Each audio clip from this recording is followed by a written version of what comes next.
방금 소개받은 한국서부발전 백철규입니다. 앞서 두 세션의 이제 발표는 좀 안전이라는 주제로 이제 다뤘는데, 제가 가지고 온 주제는 제목에서도 알 수 있듯이 비파괴 검사입니다. 그리고 이거는 PAUT 비파괴 검사에 대한 연구를 진행한 사항이고요. 그리고 이 연구 과제는 발전사가 이제 다 참여를 했고, 그리고 인재개발원도 같이 연구 과제를 수행한 내용입니다. 그래서 처음부터 하나씩 말씀드리겠습니다. 발전 설비는 보시는 바와 같이 증기 터빈, 보일러, 발전기와 같이 이렇게 중요 핵심 설비들이 많이 있고, 이런 핵심 설비는 특징적으로 이제 고온 고압의 증기가 들어가거나 아니면 고전류가 흐르는 이런 위험한 설비들이 있는 거고, 이런 설비들은 고장이 났었을 때 정비 기간이 굉장히 오랫동안 소요가 되기 때문에 우리 발전 회사에서는 이 고장의 징후를 사전에 파악하기 위해서 이런 비파괴 검사를 많이 사용하고 있습니다. 보시는 화면에서처럼 제가 파란색으로 표시된 부분들은 다 초음파 검사를 이제 하는 부분들인데, 초음파 검사를 하는 부분들이 보면 다 터빈 블레이드, 튜브 용접부, 고온 고압의 배관 용접부와 같이 중요한 설비들은 다 초음파 검사를 수행하고 있습니다. 근데 예전에 제가 입사를 2007년에 했었었는데, 그 당시만 하더라도 제가 보일러 설비에 대한 그 비오 이제 발전부에서 이제 일을 했었었는데, 오버올 때 튜브 교체 공사를 다 하고 나면은 끝나기 전쯤 한 일주일 전쯤에는 현장에 RT를 찍으니까 절대로 현장에 가지 말아라는 지시를 많이 받았거든요. 그만큼 예전에는 비파괴 검사에서도 이제 주로 이제 방사선토 검사를 많이 했었었는데, 2013년부터 원자력 안전법이 개정이 됨으로써 현실적으로 계획 예방 정비 같은 짧고 밀도 있는 공사에서 많은 정비 부위를 한 번에 검사하기는 실질적으로 어려운 여건이 됐습니다. 그렇다고 많은 용접부가 생긴 부분에 대해서 건전성을 확인 안 할 수는 없기 때문에, 그렇다면은 그럼 방사선 투하 검사 말고 어떤 것들이 있느냐라고 했었을 때 이런 그 PAUT라는 검사가 있으니까 이걸 해보자라고 그때부터 얘기가 됐고, 실질적으로 이게 본격적으로 쓰인 게 이 2013년 이후라고 보시면 될 것 같습니다. 그러면 이게 PAUT가 과연 뭐냐라고 이제 물어보실 수 있는데, 쉽게 말씀드리면은 초음파 검사인데 조금 고도화된 초음파 검사라고 생각하시면 됩니다. 초음파 검사는 우리가 쉽게 생각하면은 병원 가서 복부 초음파 같은 거 할 때 의료용에도 많이 쓰고 하는데, 그거를 똑같이 발전 설비에 적용하는 거고, 초음파와 다르게 PAUT 검사는 지금 초음파 신호는 하나를 쏘면은 하나가 가고, 그리고 원하는 각도 45도, 60도, 70도에 대한 그런 탐촉자가 있기 때문에 그거에 맞춰 가지고 쏘면은 그것만 갑니다. 그렇지만 PAUT 같은 경우는 이 탐촉자 안에 여러 개의 진동자, 뭐 128개, 64개 이런 식으로 넣어서 그거를 타임 딜레이를 줘서 신호를 한 번에 줄 수도 있고 시간차를 줘서 줄 수도 있고, 그리고 방향도 조향할 수 있기 때문에 각도 몇 도가 아니라 몇 도에서 몇 도를 전체를 한 번에 스캔할 수 있는 좀 시간이 절약되고 효과적으로 검사를 수행할 수 있는 비파괴 검사로 보시면 될 것 같습니다. 예, 제가 간단한 거를 좀 가져왔는데, 이렇게 빔을 쏘는 속도를 가운데를 제일 나중에 쏘게 되면은 결과적으로 빔이 한 곳으로 모이게 됩니다. 집속이 가능하다는 거죠. 그리고 또 다른 방법은 빔을 오른쪽을 제일 나중에 쏘게 됩니다. 그러면은 빔이 오른쪽으로 가서 빔을 조향할 수 있는 거죠. 그러니까 이렇게 여러 개의 진동자를 집어넣고 시간차를 두면은 집속도 하고 조향도 할 수 있는 그런 장점이 있기 때문에 발전 설비의 그런 건전성 확인을 위해서 굉장히 많이 사용하고 있습니다. 그리고 이것도 아까 제가 말씀드렸는데, 그 왼쪽 거는 제일 왼쪽 거는 그냥 기존의 초음파 검사입니다. 이렇게 우리가 수동으로 스캔을 하면서 하나씩 보고, 신호도 바닥에 이제 크게 신호가 탁 뜰 때 이때 이제 우리가 이제 알 수가 있는 건데, 이 가운데하고 오른쪽에 있는 그림을 보시면은 결함이 영상으로 표시가 됩니다. 그렇기 때문에 훨씬 시각적으로도 이제 결함을 찾기가 용이하고 면적으로 이렇게 나오기 때문에 설령 지나가다가 신호를 놓친다 하더라도 영상을 통해서 쉽게 확인할 수 있는 비파괴 검사이기 때문에 많이들 사용하고 있습니다. 그러면은 우리가 방사선 투하 검사 대신해서 이걸 쓴다고 했는데, 과연 이거를 진짜 쓸 수 있는 거에 대한 의문점은 당연히 있을 수 있습니다. 그래서 비파괴 검사는 각자의 장단점이 다 있기 때문에 간략하게 말씀드리면은 방사선 투하 검사는 대부분 용접 그램에서 나오긴 하지만은 혹시 이 가운데 그림에서 어디가 문제가 있는지 확인이 가능하신가요? 이거는 육안적으로 정말 확인이 어렵습니다. 왜 그러냐면은 실처럼 생긴 균열, 면상결함 이런 것들이 비파괴 검사할 때 RTS는 전혀 나오지 않거든요. 근데 초음파의 특성이 어떤 특성이 있냐면은 초음파는 가다가 어떤 특정한 금속 매질에서 혹시라도 뭔가 결함이 있다. 결함은 약간의 공기층이라고 보시면 될 것 같은데 그런 층을 만나면 바로 반사를 하는 그런 특징이 있습니다. 그래서 초음파를 이제 비파괴 검사의 툴로 쓰는 건데 이와 같이 실처럼 생긴 균열이더라도 초음파 신호에 그대로 맞게 되면 이렇게 붉게 표시가 되면서 결함을 찾을 수 있는 거죠. 그래서 오히려 균열과 같은 설비 사고를 유발할 수 있는 이런 중대한 결함은 오히려 RT보다 PUT가 더 낫다라고 볼 수 있습니다. 그렇다고 PUT가 다 좋냐? 그것도 아닙니다. 이렇게 슬래그와 같은 이런 것들은 지금 보시는 바와 같이 어디에 결함인지 그대로 확인이 가능한데 실제로 PUT를 했었을 때 군집 기공에 가는 결함은 이렇게 파랗게 표시가 되는데 이걸 결함이라고 사실 콜하기 쉽지 않습니다. 그래서 이런 것들은 사실 좀 영향이 있는 사람들이나 좀 찾을 수 있지 일반적으로 좀 이제 자격증 따서 얼마 안 된 분들이 하기에는 좀 어려운 부분들이 있죠. 그래서 저희가 발전사가 2018년부터 22년까지 RT를 대체해서 PUT를 과연 할 수 있을까라는 그런 연구 과제를 수행했습니다. 한 결과 실질적으로 이제 대체는 가능한데 그 기량 교육하고 기량 교육 전후 이렇게 비교를 해보니까 검사를 시켜보니까 대부분 기량을 교육을 한 뒤에는 결함을 좀 더 이제 잘 찾더라. 이 숫자를 의미한 게 간략하게 말씀드리면은 10명 중에 8명 정도가 이 재질에 대한 그 결함을 최소한 4.5mm 이상 되면 결함 찾더라. 한 4mm 정도 되면은 10명 중에 8명이 찾을 수는 없는 건데 한 4.5mm 정도 되면은 다 찾더라는 거죠. 그러니까 우리가 원하는 거는 큰 결함을 찾는 게 아니라 미세한 결함을 찾아야 되는데 그러려면 이 사이즈가 작아야 되는데 결과적으로 교육을 하고 나니까 이 사이즈가 줄어들었다. 더 많이 잘 찾더라. 라는 거를 확인했습니다. 그래서 그러면은 기량 교육을 하고 검사를 시켜야지 신뢰도가 확보될 수 있겠구나 라고 생각을 해서 저희가 이제 연구 과제를 수행했던 거고요. 실질적으로 기량 검증이 이제 좀 필요한 것들 중에 하나가 결함이라고 콜을 했는데 실제로 파보니까 결함이 없는 경우는 정말로 있어서는 안 될 일이겠죠. 불필요한 정비가 생기기 때문에. 지금 여기서 보시는 PAUT 영상은 빨간색으로 표시된 부분이 루트에서 올라온 균열이라고 보시면 될 것 같습니다. 그러면은 빨간색 신호는 다 균열일까라고 생각하는데 그거 아니거든요.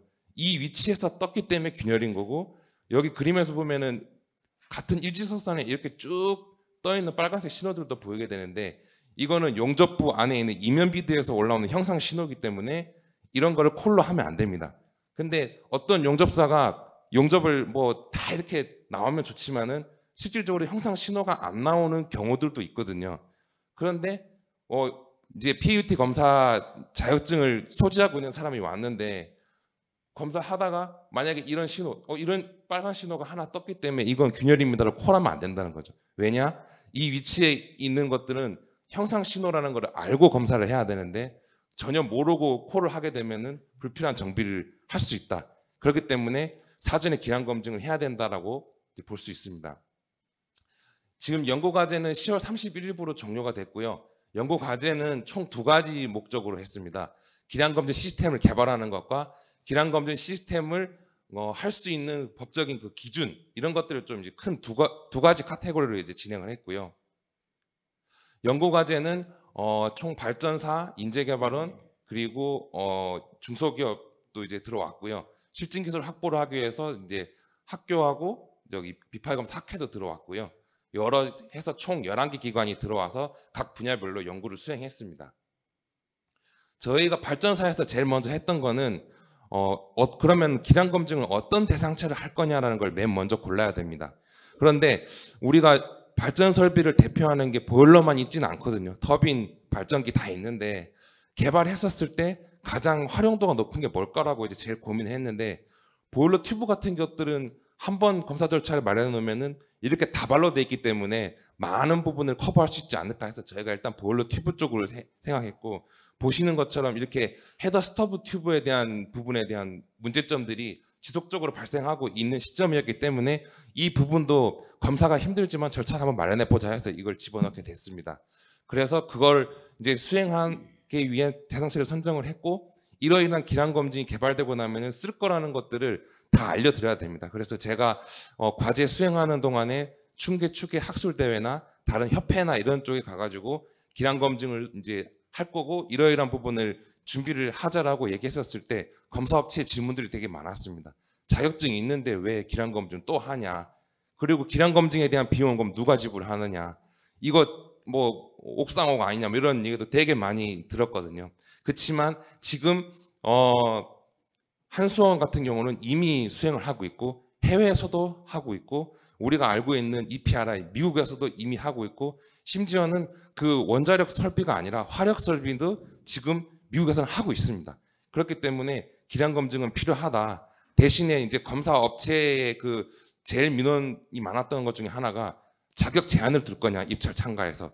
저는 얘기를 했습니다. 입찰 참가 자격을 두지는 않을 거다. 적어도 저희 서울발전은. 그렇지만 그렇게 하는 방향이 맞을 것 같다라고 이제 제가 설득을 하고 있는데, 결론적으로 이제는 검사업체, 웬만한 검사업체 좀 큰 업체들은 기량 검증이 개발됐고 빠르면 내년부터 할 거라는 거를 알고 있는 상황입니다. 그럼 기량 검증을 하려면은 적합한 비파기 검사 절차를 개발해야겠죠. 그래서 이제 서울과학기술대학교에서 많은 시편을 만들어서 거기에 대해서 시뮬레이션을 돌려서 절차서도 만들고, 시뮬레이션을 기반으로 해서 여러 검사 변수들을 담은 절차서를 개발했는데, 그럼 이 절차서대로 하면 결함을 잘 찾을 수 있는지를 여러 사람들 데리고 와서 다자 비교 시험을 했습니다. 한 결과 저희가 보일러 튜브, 배관, 스터브에 대해서 개발했는데 결론적으로 이 절차서대로 하면은 결함을 잘 찾을 수 있다라고 해서 이걸 이제 개발을 완료를 했습니다. 그리고 추가적으로 지금 발전사 감독들이 비파기 검사에 대해서 잘 모릅니다. 그래서 뭐 감독한테 주고 나면은 검사 결과만 받아서 다 오케이 하면 그냥 그렇게 넘어갔는데, 검사에 대해서 직접적으로 뭐 가서 감독을 하더라도 이 사람이 어떤 방식으로 검사하고 이렇게 검사하면 안 된다라는 식으로 얘기를 할 수 있으면 좋은데, 뭐 그분보다 감독들이 더 모르기 때문에 그냥 보고 마는 거죠. 그래서 기본적인 초음파 검사에 대한 이론이나 PAUT에 대한 그런 것들, 기본적으로 알아야 될 내용들을 콘텐츠를 좀 개발했고요. 이런 것들은 추후에 이 개발한 서울과학기술대학교하고 좀 얘기를 해서 인재개발원에서도 저기 온라인 교육 같은 것들이 이제 탑재가 돼 있으니까 그 중에 하나의 콘텐츠로 마련해서 감독자들이 쉽게 교육을 들을 수 있는 게 좀 좋은 방법이지 않을까라고 지금 고민을 하고 있습니다. 이거는 실제 감독자들이 비파기 검사를 할 수는 없지만은 간접 체험을 할 수 있는 거거든요. 미국 EPRI에서는 똑같은 배관 설비를 플라스틱으로 만들었습니다. 탐촉자도 플라스틱입니다. 조작할 수 있는 거는 이게 PC로 해서 조작을 해서 이제 이게 탐상 장비에 대한 변수를 조정하는 것들인데, 실제로 여기다 결함을 심어놓고 어떠한 변수를 줬었을 때 결함이 나오는지를 직접 한번 해볼 수 있는 거거든요. 그래서 긁으면은 어디로 갔는지 경로가 다 나옵니다.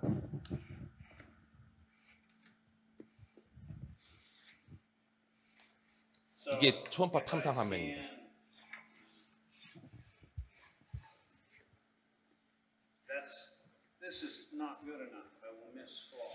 그래서 이거 이제 EPRI에서 이제 한 건데, 제가 이거에 대해서 괜찮다라고 해서 이런 걸 혹시 국내에서도 좀 적용할 수 있지 않을까 했더니 싸니까 그냥 사라고 하더라고. 개발하지 말고. 뭐 그런 얘기를 하긴 하는데, 뭐 많이 싸면은 이것도 인재개발원에 이제 구비를 해놓고 교육생들이 많이 온다 하면은 초음파 검사를 직접적으로 못 해보지만은 이렇게 쉽게 경험해봄으로써 초음파에 대한 이해도를 좀 높일 수 있지 않을까라고 좀 생각을 해봤습니다. 그리고 이 절차서는 검사 절차서가 아니고 한국발전인재개발원에서 향후에 기량검증 시스템을 운영을 할 건데, 운영하는 기관에서 다뤄야 될 그런 절차서입니다. 품질에 대한 절차서, 그리고 뭐 보안에 대한 절차서, 이런 것들을 총 개발한 게 한 약 60여 가지 개발했습니다.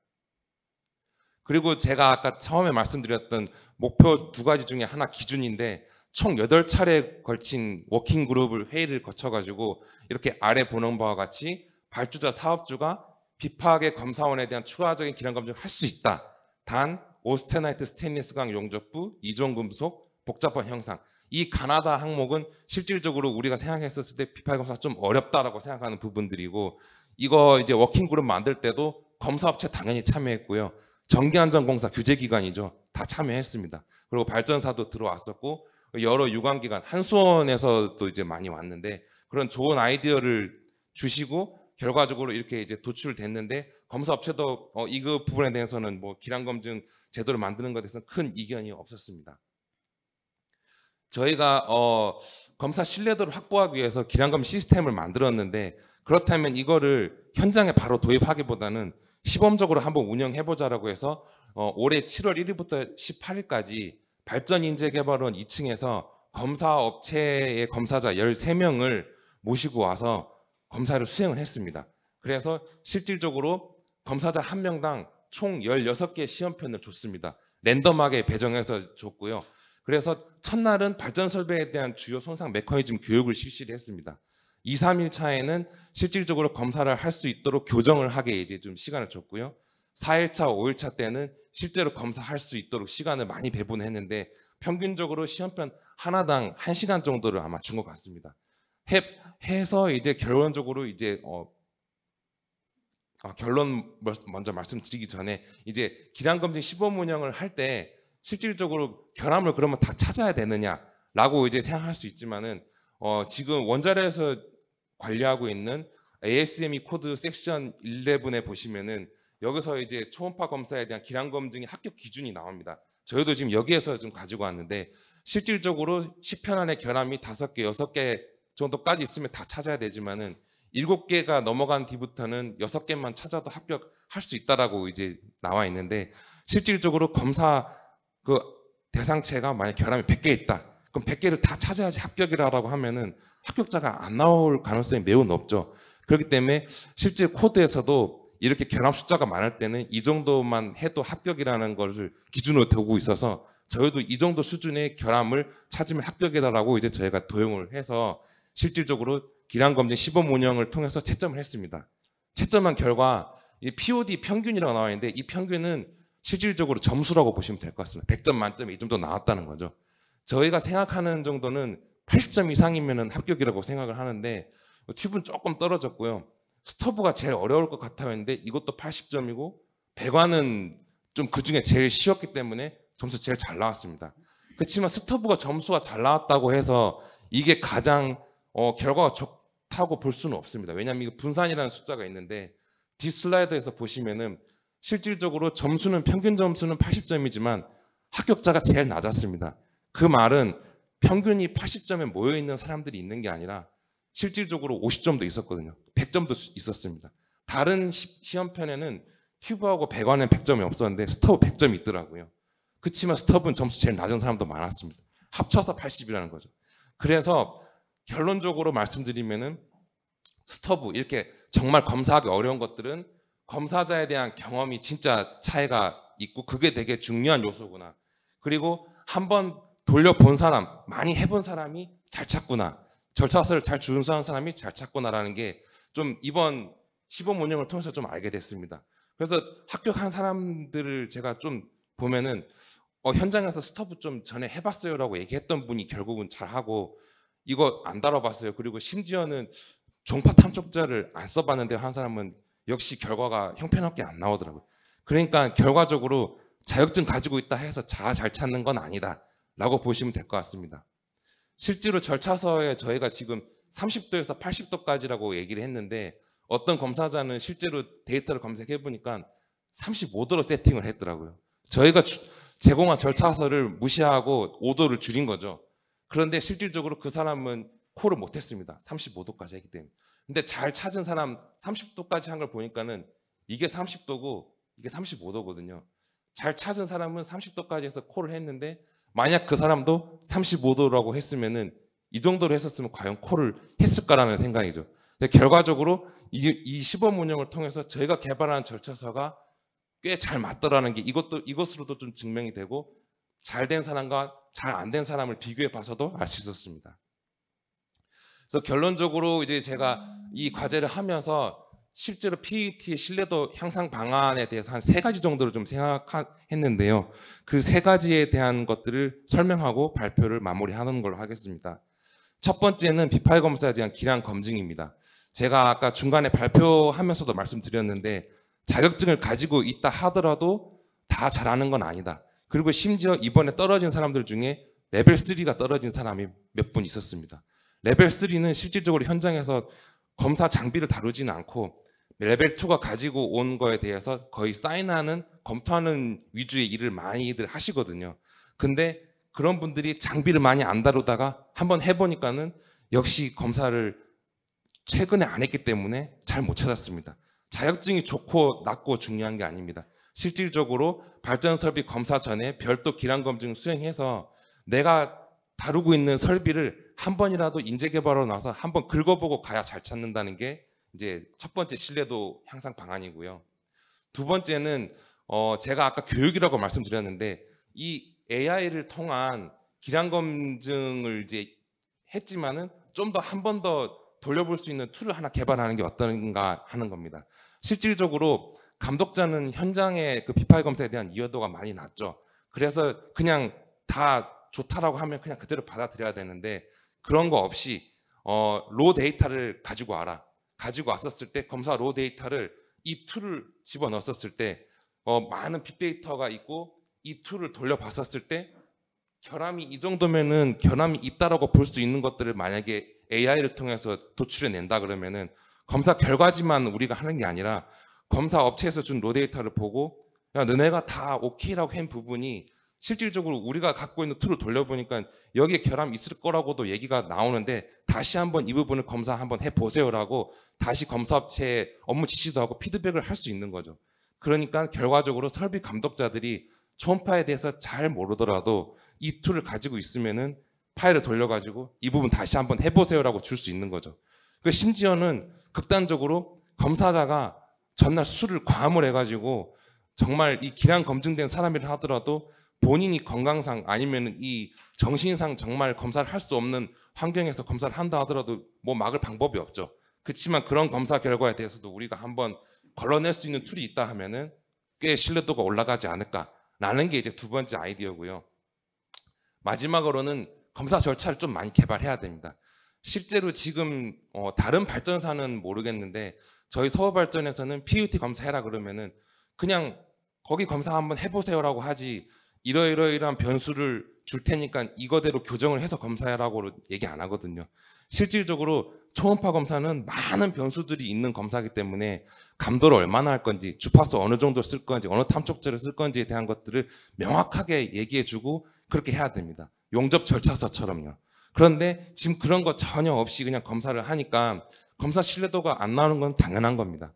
그래서 보일러 튜브 배관 스터브만 만들었는데 발전 설비는 그것만 대표할 수 있는 게 아니고 제가 발전사 본사를 돌면서 좀 얘기를 해보니까 남부 발전 같은 경우는 터빈 설비 터빈부에 있는 그 터빈 블레이드인지 아니 배관인지 모르겠는데 그 부분에 대한 목업을 가지고 있고 검사업체 이걸 검사해봐라 찾으면은 검사시키고 아니면 그냥 다른 사람 데려오라는 식으로 자체적인 그런 기량 검증을 하고 있다고 합니다. 그래서 저는 얘기를 했죠. 우리도 그 설비 아마 가지고 있을 텐데 그런 식으로 운영을 하는 것도 좋지만은 각자 의견을 모아가지고 동일한 설비에 대해서 비파이 검사한다. 그러면은 같이 목업 만들어서 같이 절차서 만든 다음에 인재개발원에 실어 넣자 해서 여기서 그것 통과된 사람이 검사시키는 게 어떨까 했더니 좋은 아이디어라고 얘기해 줬습니다. 그래서 지금 기량검증 시스템을 만들었기 때문에 큰 그릇을 만들었습니다. 근데 큰 그릇 안에 딱 3개밖에 없거든요. 튜브, 배관, 스터브. 그렇지만 정말 이거는 검사 꼭 해야 된다. 터지면 안 된다. 이런 것들이 있다 하면은 더 추가적으로 해서 만들어서 더 담는 거죠. 담으면 담을수록 신뢰도가 올라간다고 저는 믿고 있습니다. 그래서 좀 더 다른 발전사 이제 전문원분들 다 여기 계시니까는 그런 부분 설비별로 이런 부분은 우리가 하는데 좀 같이 하면 좋겠다라는 의견이 있으면 서로 모아서 고신뢰도 검사 절차를 만드는 게 좋을 것 같다라는 게 이제 제 아이디어입니다. 그래서 지금 연구 과제가 끝났고 빠르면 1월 정도에 이제 애기평 예산으로 한 거라 가지고 이제 정부 연구 과제 평가를 받게 되는데 그 평가까지 다 끝나고 나면은 제가 각 발전사 본사에 공문을 보낼 예정입니다. 이 연구 과제를 통해서 기량 검증 시스템이 구축된 곳은 발전인재개발원이고 이 시스템을 활용하기 위해서는 발전인재개발원의 기량검증 시스템을 이제 요청해서 기량검증 하시면 됩니다라는 걸 얘기를 하면은 우선 남동발전을 한번 찾아갔더니 발전처 안에 보통 저희는 발전 업무 기준이라는 것들이 있거든요. 그래서 발전 업무 기준 안에는 전사 비파일 검사 관리 지침이라는 게 있습니다.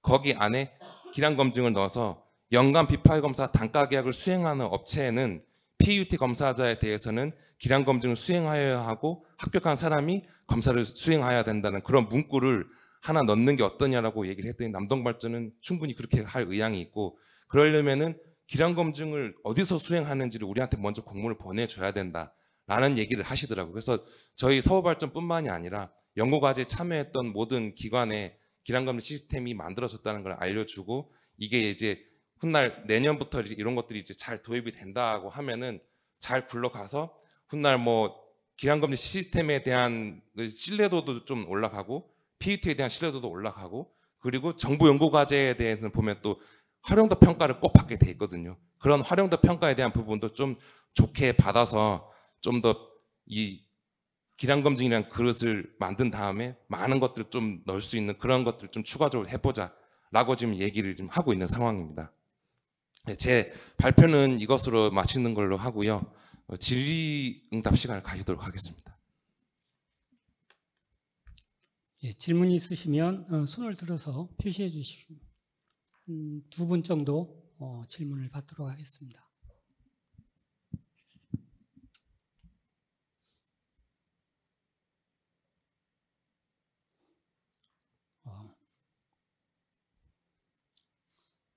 질문이 없으면 발표를 아주 잘했거나 아니면 아주 이해를 못했다 이 둘 중에 하나인데 아마 여기에 계신 분들은 이분이 이제 발표를 너무 잘했기 때문에 질문이 없는 것 같습니다.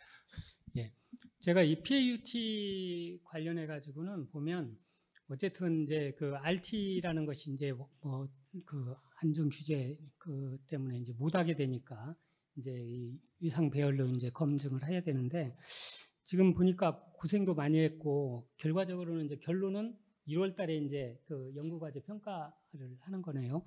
그러면 거기에서 이제 우수라든가 그런 평가 결과가 나오면 이제 확대 적용을 하게 돼 있는데